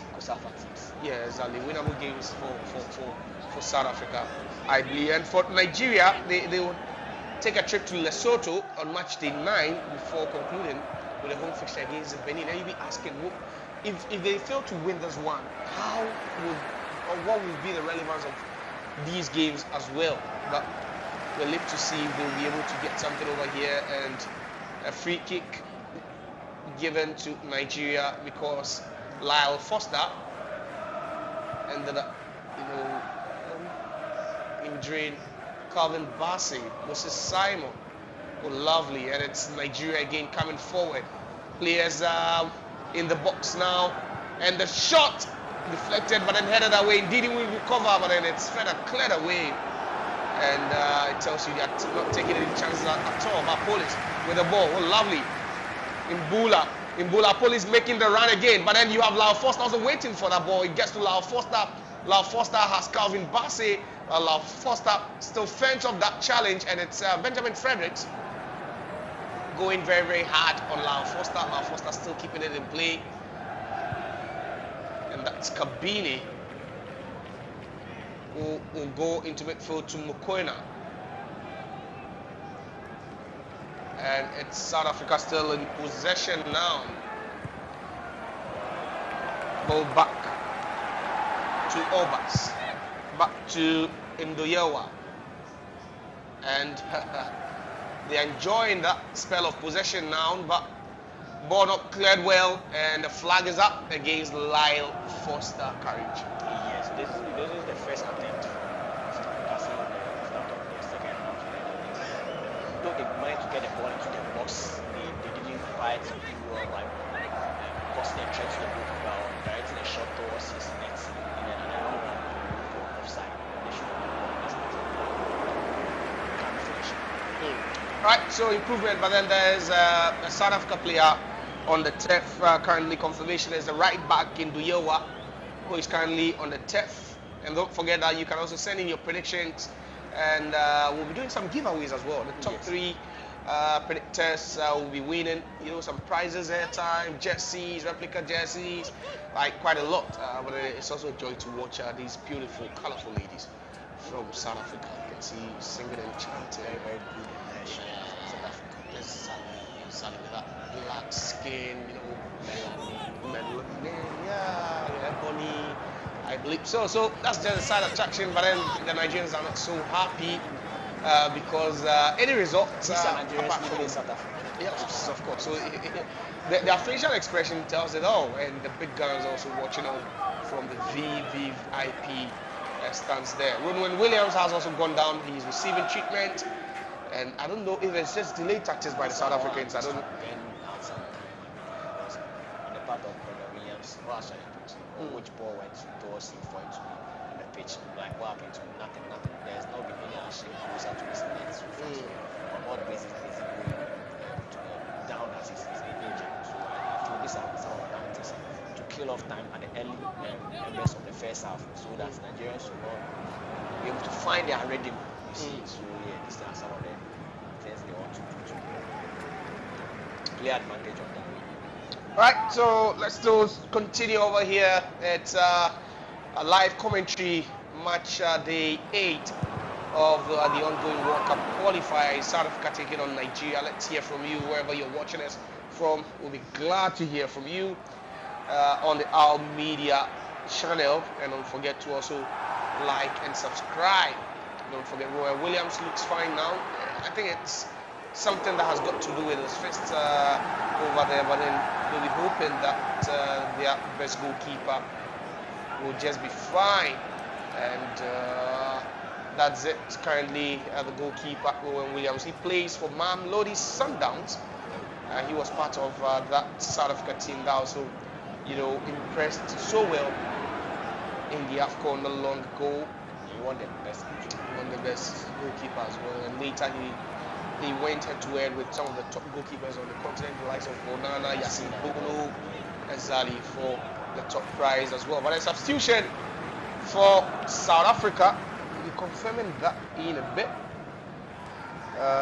Substitution by South Africa. So it's Hugo Bruce and Indu Yawa has left the scene, and he'll be replaced by Luke Leroy.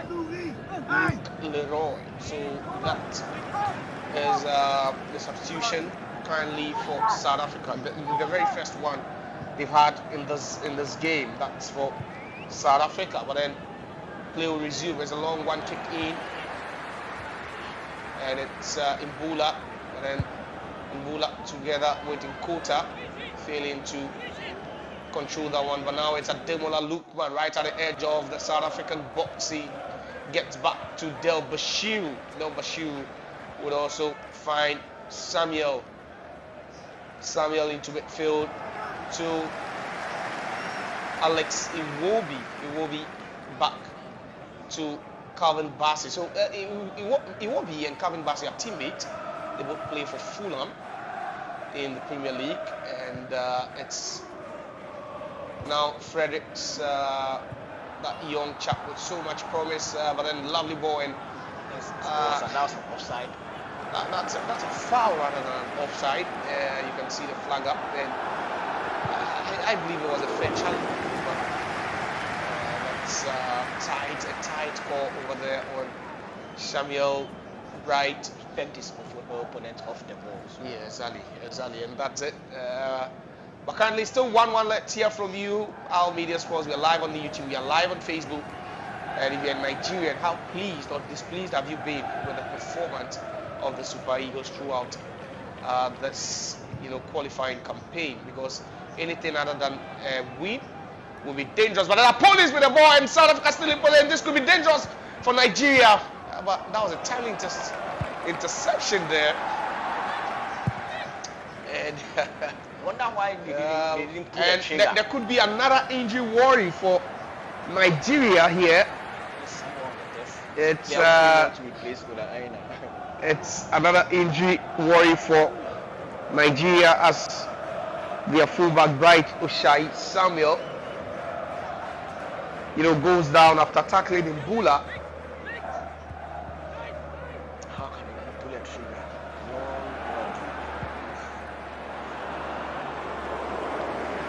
So it's a police to take the corner kick for South Africa. He does a long one into the box, but then that's a little bit overhit. But then still in play, South Africa with the ball, and Alex Iwobi regains possession for Nigeria, and they'll be on their bikes trying to hit South Africa on their counter-attack. But then another unproductive long ball would just go out of play. That was quite ambitious, but then a bit overhit, and the clock keeps winding down for Nigeria, and they have to let something or make something work. Then perhaps it could be now for the Nigerians. South Africa in possession now. Rowan Williams.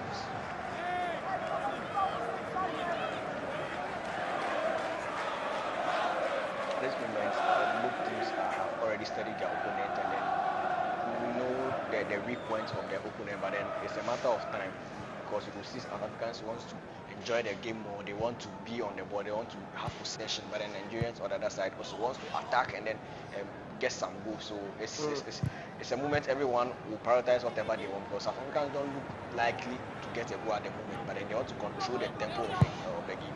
While sometimes the Nigerians are also waiting to capitalize on a counter-attack or some break to be able to double their goal tallies. Interesting. And it's still a tight game, but then not one that Nigeria would really fancy, looking at what's at stake. They're glaring right into the eyes of non-qualification But then it's a breakaway by South Africa. And this could be a goal. What a ball that was. From about 40 yards out, and the reaction from the technical bench tells you that was an amazing run there. That was a lovely, lovely run. The little chip from Mbokazi, the centre back for South Africa. And imagine a centre back getting in that position, and just look at that, trying to chip that ball from about 40 yards out. Yes, I tell you, the goalkeeper was not expecting anything of that. He wasn't expecting anything like a chip. He was expecting a ball through the wide areas for the attackers to bounce on, and then he wanted to take him by surprise, and then that nearly slipped him. Back he went for Nigeria as they escaped this. So nearly snuck in. But then there's another injury worry as well, another Nigerian player on the turf, and you can't tell what's happening to the Nigerian players. A number of them subbed off due to injury, and this time I believe it is Samuel.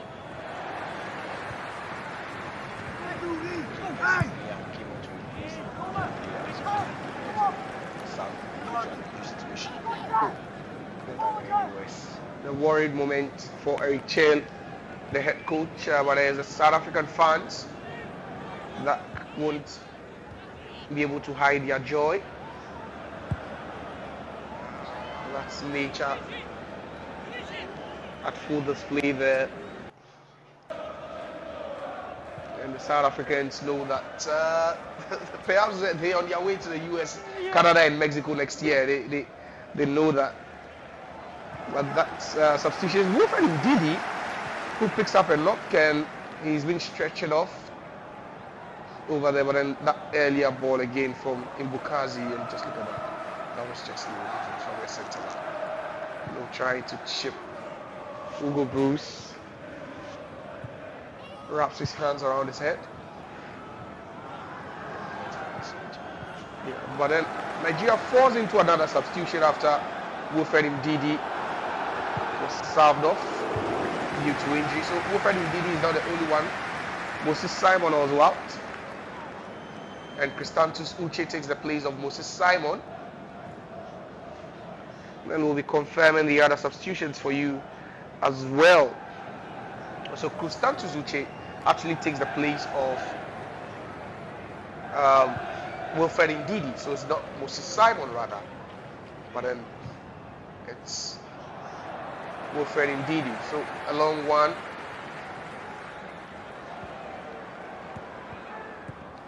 Bright off, and that's a free kick to South Africa. This wasn't intentional at all. He slipped and then he caught him off guard. So that wasn't intentional. Hugo Bruce being furious there. He knows what they aim to achieve in this game. Because at this particular moment, he's okay with the scoreline and everything. So it's more. There's more time to waste there. All right. So that's it. So Boho Mokona sleeping and which is first. Call to action. Oshai Samuel, they're not happy with the call from the referee, but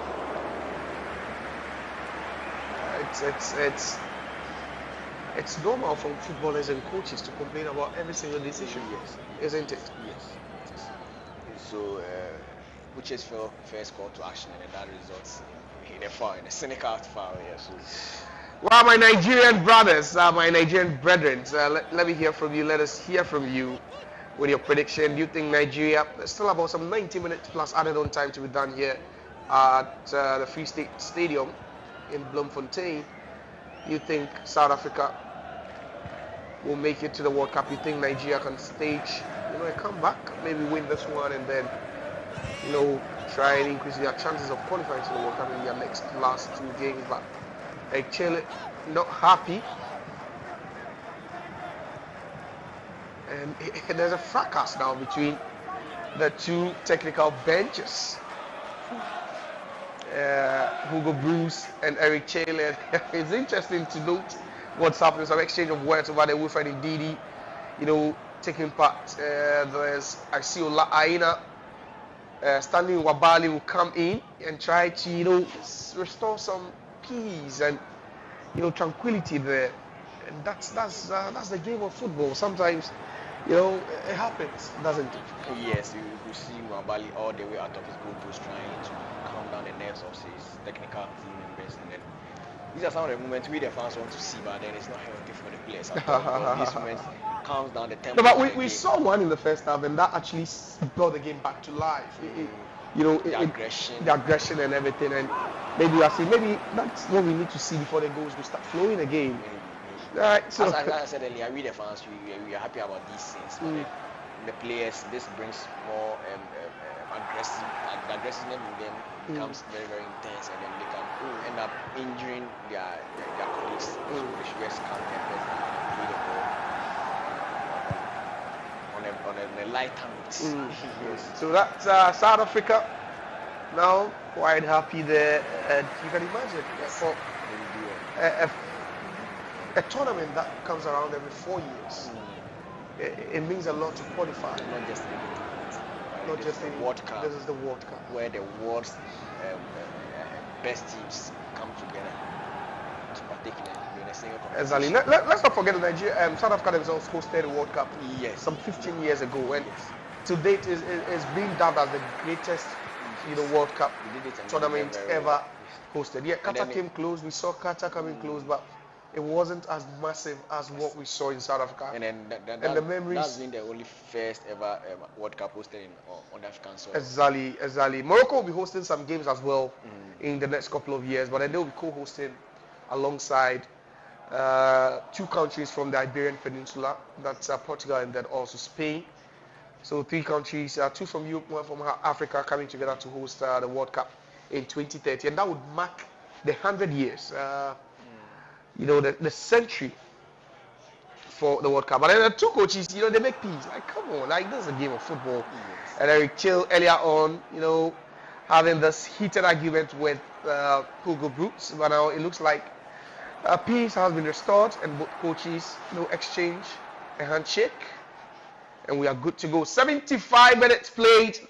South Africa 1, Nigeria 1. Will there be another goal in this game? And that's Toboho Mokoena, who got stretched off but looks fine after receiving treatment. And perhaps this is the time, if you're actually, you'll be throwing all your cards, like you'll be throwing everything all meant for it. There's nothing to lose. If you're already down, there's there. Kabidi Mokoena. But then that ball come off the foot of Iwobi, and Nigeria will look to break away. And it's their striker Tolu there. Oh, takes on to his right foot, the shot, but then comes off the body of the South African player there. That was hit with some venom.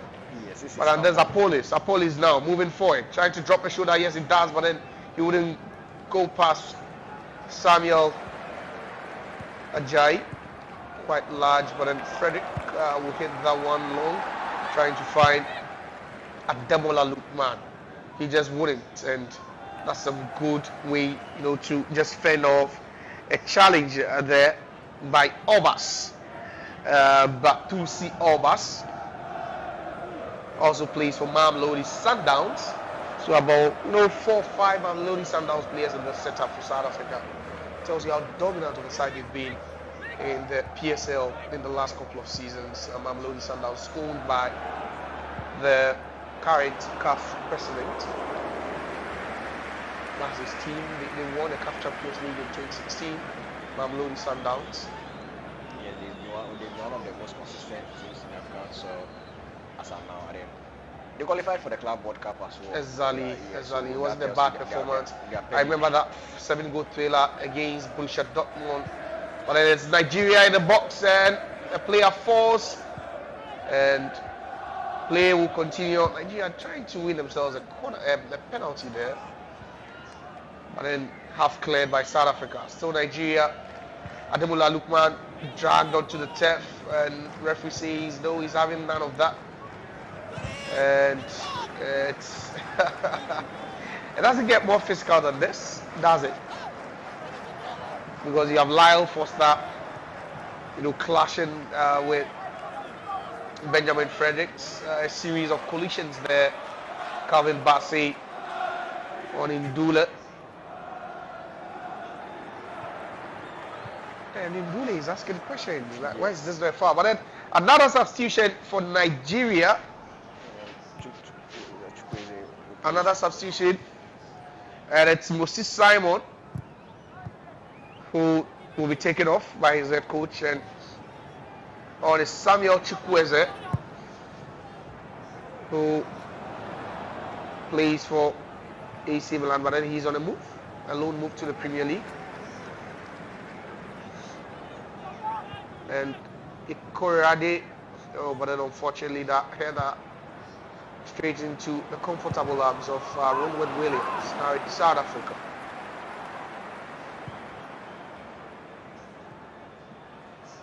A good turn there. And then Nigeria will recover possession again, and they will win a free kick. And we just have about 12 minutes to do on the clock. And what is Nigeria not doing right at this point? They're supposed to be surging forward the ball. They're supposed to be getting South Africa off the ball, and then they need more room for South Africa to be handling the ball and then making all the incursions. That's what they need to avoid. They need to be on the board more times than the South Africans, because the Africans are very, very comfortable on the ball. They need to dispossess them and make more incursions forward. So now it's Nigeria coming forward, crossing to the box, headed out. Christian Tuzuche. He has Chukwueze waiting for him. Chukwueze gets that ball, but then referee says that's a goal kick, and Chukwueze charging down the referee with his protest. The referee wouldn't have any of that, none of that at all. And that Chukwueze had the last touch. And every single Nigerian player in the dugout will complain, because the clock is ticking for them. The time is surely against them. Nigeria. 80 minutes played here on the clock.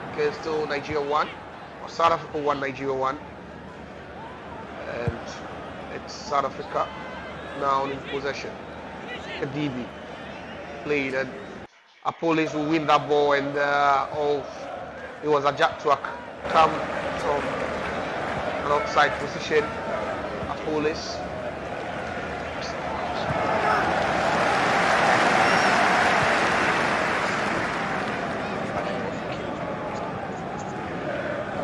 Interesting. Still 1-1. Let's hear from you on YouTube. Let's also hear from you on Facebook. If you're Nigerian, how pleased have you been with Eric Chell? And then also Nigeria's World Cup Qualifiers. But then Calvin Bassey with an error over there, and Lau Foster will just blast that ball over the top of the post. Calvin Bassey went to sleep for a second there. He was nearly punished by the Burnley striker. Yes, Calvin Bassey lost pace over there and then balance, so Foster stole him off the ball, but then the final that wasn't on target as well. Time continues to run out for Nigeria. Ikoridari puts up play. He has about 4 players over there, and that was a waste of time there by Uche Christantus. But a free kick has been awarded, a late one by the referee, and the referee will flash a yellow card for dissent. For too much complaints from the South Africans, and the referee flashes it, and this one goes to Tehobo Mokoena. Teboho Mokoena, just look at that. It was a cynical challenge from Mokoena. The Mamelodi Sundowns midfielder, but there's a chance. It's within 40 yards, and this should be a chance for Nigeria. No! That was a timely tackle there. Ball to Chukwueze, danger. Not out. Oh, lovely skill by Chukwueze. Sends his marker back to wherever he came from with that lovely skill, and Nigeria recover again. Ball one is Nigeria now trying to fight now. Oh, good tackle there, and Nigeria perhaps with the last 8 minutes or so They'll try to show something, like they wouldn't want to go there without putting up a fight, at least for that, because they know with the last 2 games for South Africa, a point is definitely assured. A long throw into the box headed out by South Africa. And South Africa win a free kick right in front of their 18-yard box. They wouldn't be in a hurry to just kick that one. No, remember, they are trying to calm the tempo of the game. They try to bring everything to their own level. They want the ball to go according to their own pace. They are not in a hurry at all. So as you can see, they've even taken the opportunity of that to affect 2 good changes. So this South African team wants to go,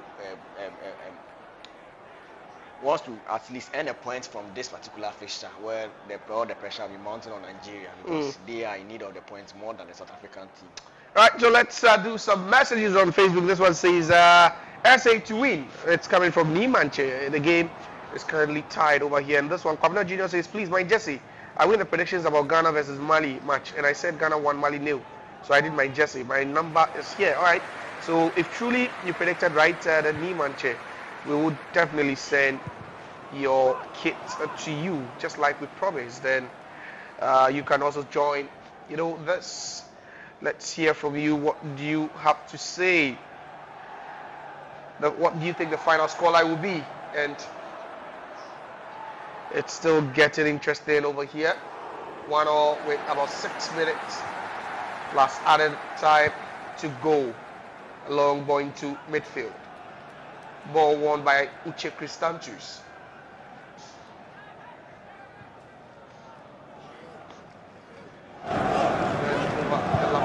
There, that's just awful. But a couple of messages on YouTube. Let's say Ghana we are free. Benjamin Sam, Cho Abula says come from Ethiopia with Nigeria too. So that's what he's saying over there. Siya Bonga Fetu says South Africa will win. This sounds more like a South African. Yeah, perhaps. And this one says POV by Niu, Nigeria to win by 2-1. Let's see if that happens. Free kick effected long into the box, but then cleared by South Africa. But then Nigeria would cover that loose ball. A long one again. Oh, that's just too long. Let's continue with our messages. Ego says what channel? There's the Al Media Sports channel in South Africa. I'm moving so swiftly. Oh, that's more like a rugby tackle on Christantus Uche. But players are fine, they are up on their feet. Malilume Sokupa says South Africa will win. Okay. This one says, okay, let's see. Lulama Makamu says win. And Christabel Bruce also says South Africa with the far emoji. So let's hear from you. Wherever you're watching this one from, it's live commentary on the Our Media channel. South Africa 1, Nigeria 1. And referee says play on after Nigerian player was bundled onto the tape, but then now it's South Africa. A lovely leg over and straight into the arms of Stanley Iwabali. And end-to-end start from the last 10 minutes or so. And it's still Nigeria. And that's composure. Calmness there exhibited by the South African goalkeeper, who is asking his players to stay calm with just 4 minutes on the clock to do. Ball cleared infield, long one, trying to find Inkota, headed back. Now Lyle Foster on the left, pass into space to find his teammate, and South Africa can be dangerous over here. Sibelebele, but then the ball gets to no one in particular, and Nigeria will clear their lines momentarily. Foster has been working very, very good. The link-up play, hold up, and then also causing a lot of threat to Benjamin. So I think he's one of the players helping South Africa up front there a lot. So if anything good could come out of this South African attack, it should be coming from Foster's end. Alright, so if anything good should come, it should definitely be coming from Foster's end. Lyle Foster, he plays for Burnley in the Premier League. What a player he's been for Burnley in recent times. He managed to get a goal against Manchester United right before the international break in that 3-2 defeat. Corner swung in, headed out, but then ball not totally cleared, and that last touch came off a South African player. And there's a goal kick taken quickly. Alex Iwobi trying to find a winger. Somewhat Chukwueze, but the Nigerians are not running, but it for a second looked like a mess there, which was clear. Mukwena. Back to Mukwena. Long one. And headed out by Calvin Bassey.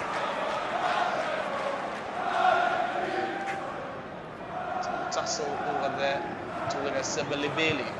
Now to Lyle Foster. Lyle Foster into space for Sebelebele. Oh, and then that's it. Quite a long name to mention. No, it's Sebelebele. Sebelebele. That's the number 8 shirt of Mario. Shabalala scored an iconic goal for South Africa. You know, when they played. Yeah. Yes, and he scored a good goal on opening day. That was that World Cup goal that actually shook Africa.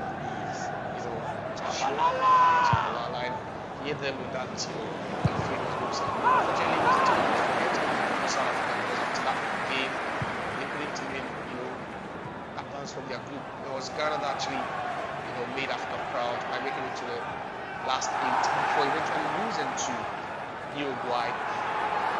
Penalty. So yellow card flashed. We flashed card there to Bruno Onyemachi. He came on to replace William Troost-Ekong. Onyemachi, and that was a reckless, needless one. A reckless one on Inkota. And Inkota and Apolis, they've really been, you know, together. They've really given these Nigerians some, you know, tough time. Yes. So they worried the midfield of the Nigerians and then the Latvers. But then, as at this particular time, all we are waiting for is the extra time.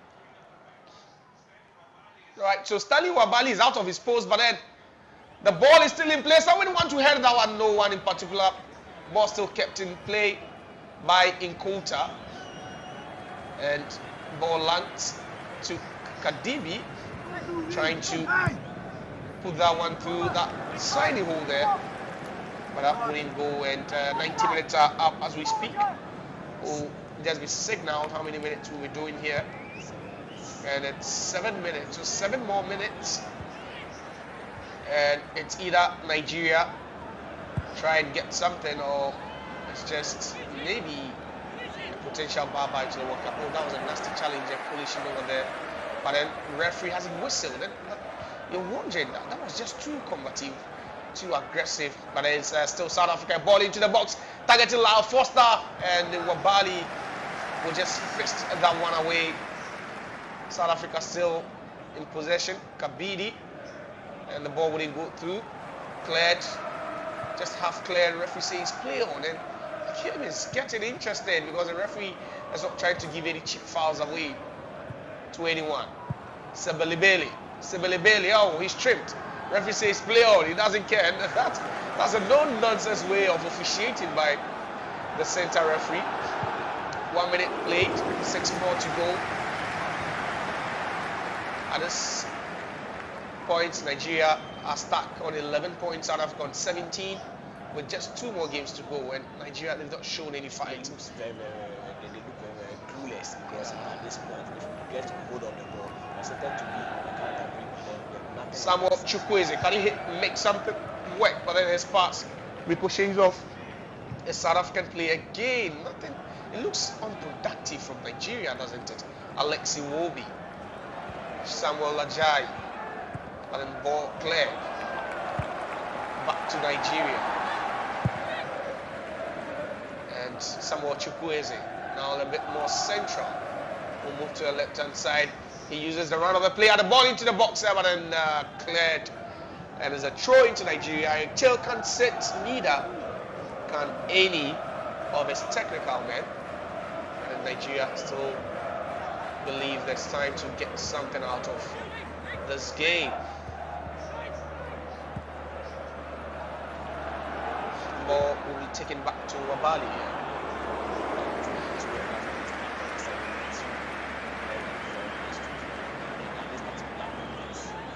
It's a learning minutes. If you consider goal, that will be the end. So both teams are being very, very cautious, and especially South Africans, they know that they are playing right in front of their home fans. They need to disappoint them, so they are doing all it takes to at least maintain that 1 point.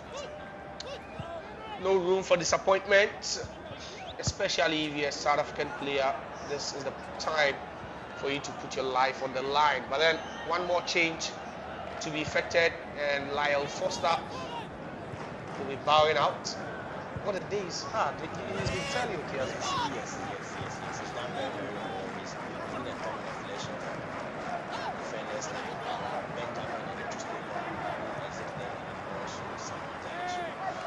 It's fair enough. It's in the place. Right, so Lyle Foster out of the game with about 3 more minutes. We're doing 7 minutes of added on time. 4 done, 3 more to go. Rowan Williams will hit that one infield, headed out. But then Nigeria returned that header, headed out again. And it looks scruffy for now. Another long one for the striker to chase. Chukwueze chasing down that ball. And Nigeria will win the ball in a very, very good position. But again, they've not really been, decisive with the balls. The simple balls you'd expect that they would really do something with.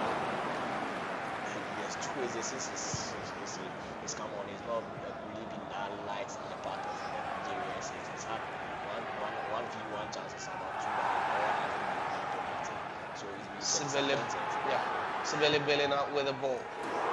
With a long pass, trying to find the run of Nkota.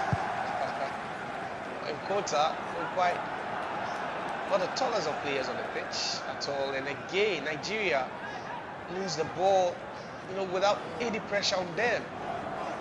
Throwing taken by South Africa.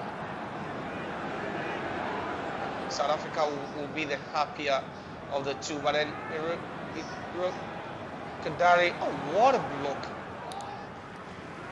That's just a delight to watch. And again, the two players not on the same wavelength, and that could cost South Africa if they do not clear their lines. Samuel Chukwueze moves infield. Christian Tuzuche will hit that one, and that is the most disappointing shot I've seen all day. Yes, I think I don't know whether he was torn between finding the back of the net or pulling up across. Eventually, the ball was way off target. He didn't quite target his kick goal. So that's it. He just didn't quite target his kick well. And at this point, 6 minutes out of the 7 done. Rowan Williams to kick what could possibly be his last touch in this game. That's only if the Nigerians do not attack anymore. Calvin Bassey wins the aerial duel. Now it's Nigeria on the ascendancy now. And South Africa have got about almost all their players behind the ball now. Still Nigeria, good ball. And that's so unfortunate over there. The referee says the ball had come off the arm of Ademola Lookman. And Lookman can't believe it. Yes, I think from where I sit, he is untouchable and helping the control of the so it's a foul. Right, so Oshai, Samuel, and can they launch one last ball forward? Yes, they do, but then to no one. Another disappointing ball from Nigeria. And that's at this point you say it's bye-bye for them, no World Cup. Yes, it's all over. If you are not able to pick 3 maximum points here, you knew for sure that it was over. Both the body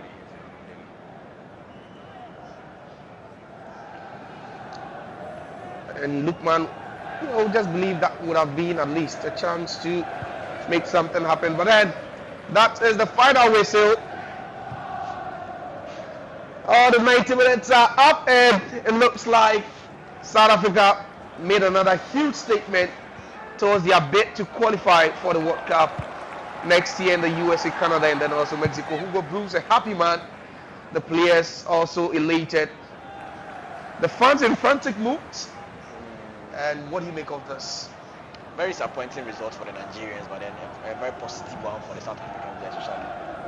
If on paper, if you put South Africa against like Nigeria, you think it would be a run-off for the Nigerians, and that's what sports are in the two-legged matches. So South Africa will be pleased with it. They'll build up on this and then eventually go on to beat the rest of the two positions remaining to be able to book their place in the final. I think even a single win will be okay for them. But then the Nigerians, they just kiss goodbye to the World Cup bid. All right, so Nigeria kisses goodbye to the World Cup next year, and that is it. Live commentary from the Free State Stadium in Bloemfontein, where South Africa managed to hold Nigeria to a 1-1 draw after 90 minutes. My name is Josiah. Don't forget that we're live on Facebook. We're live as well on YouTube. Don't forget to also hit the subscribe button, like our page, and share the content. And let's continue to grow the Our Media family. Thanks so much, Courage, and thanks to you out there who made time.